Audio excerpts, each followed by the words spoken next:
Behind the infamy they've endured since their revolution in 1969, Libyans have proved themselves a resilient people.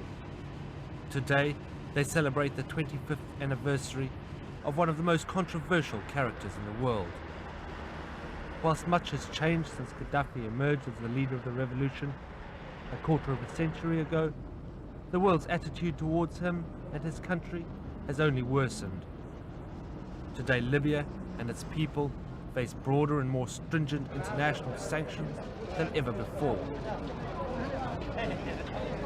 4 times a week, thousands of Libyans and expatriates endure a 6-hour queue under the North African sun as they wait for the ferry to Malta.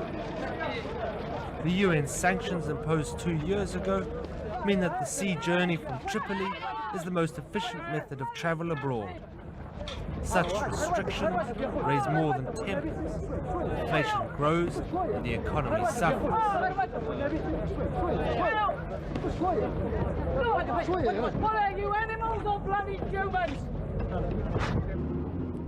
Although always accompanied by government minders, the visitor finds plenty of surprising aspects to Gaddafi's Libya. Oil revenues have made this country and its people more prosperous than their North African neighbors. Satellite dishes abound. The American station CNN has tens of thousands of Libyan viewers. Widespread home ownership is a principle of the state that appears to be put into practice. Landlords are illegal, so Libyans are encouraged to buy their own homes by paying subsidized monthly mortgages. In this housing project 20 kilometers outside Tripoli, people live in conditions that would be the envy of any country in the Arab world. The young families who live here have much to be thankful for, and they ascribe their good fortune to the revolution and their leader. Previously, a young man like me would not be able to marry and have a house like us now. Life was so difficult. My father suffered a lot from being a worker, on wages, and paying rent. Now everything is available.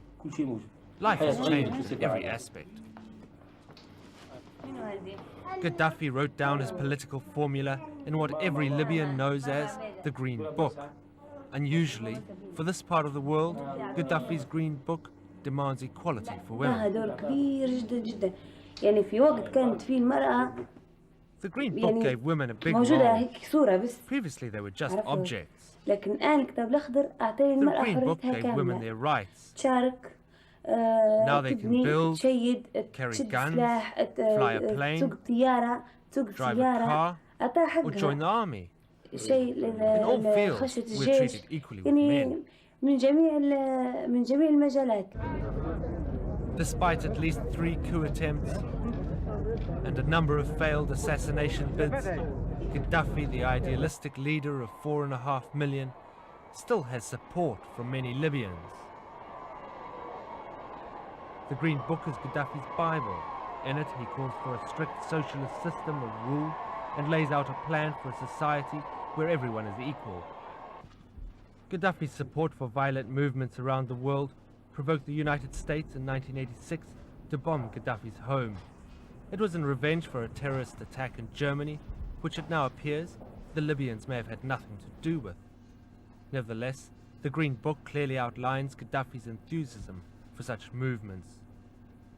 Today, the ruin is kept as a memorial to those who died.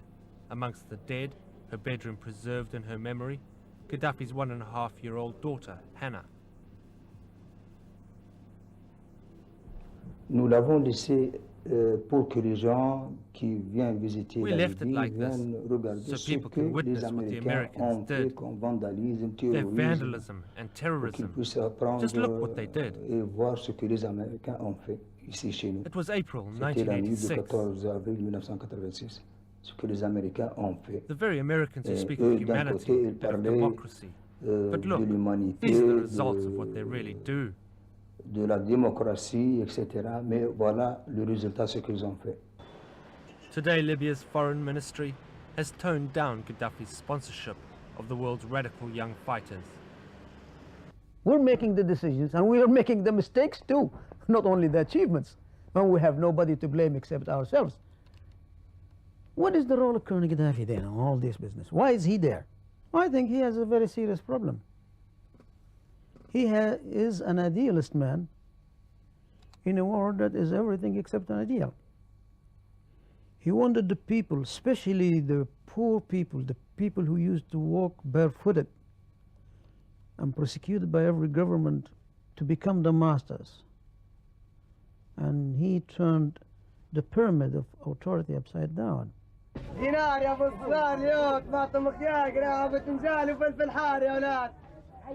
Gaddafi's unique plan has backfired internationally, and though few go hungry at home, people here are starved of freedom. The grassroots utopian ideals are forced upon the Libyan population with an iron fist. Nobody is free to speak out.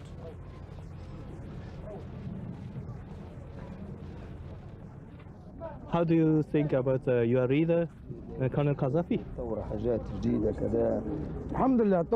After 25 years, there are many achievements. We thank God we are having a good life from our country's resources.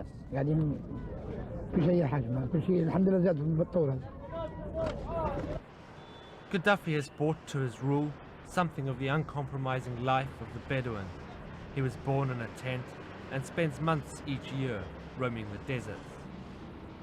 Human rights is a word not mentioned in the open. Society is controlled by popular committees, supposedly nominated by the people. In reality, they have become a dangerous and deadly force of control with few limits to their powers. The regime is very oppressive and the risk is very high.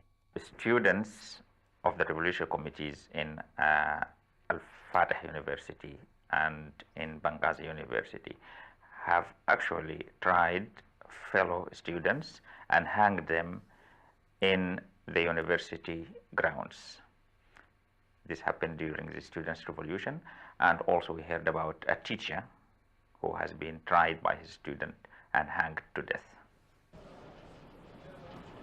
As Gaddafi celebrates 25 years in power, he'll be receiving no guests through Tripoli airport.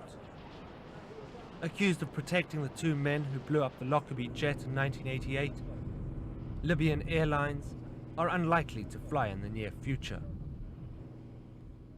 And with the hardening of UN resolve, even the ships waiting to come into Tripoli port may soon go, leaving Libyans to depend entirely on their own resources. And they are unlikely to receive sympathy from Britain, having previously armed the IRA. Today, that's a decision the Libyans say they regret, and one made in a moment of anger following the bombing of Gaddafi's house. This Irish problem, we got into it accidentally. If Britain and America can practice revenge, why can't Libyans practice it? So we went there and supported them again, because they are the only people who can hit the bridge. We don't have any ballistic missiles, we don't have strategic planes, we don't have submarines, we don't have nuclear weapons, we don't have any means of inflicting the same suffering the British and the Americans inflicted on us.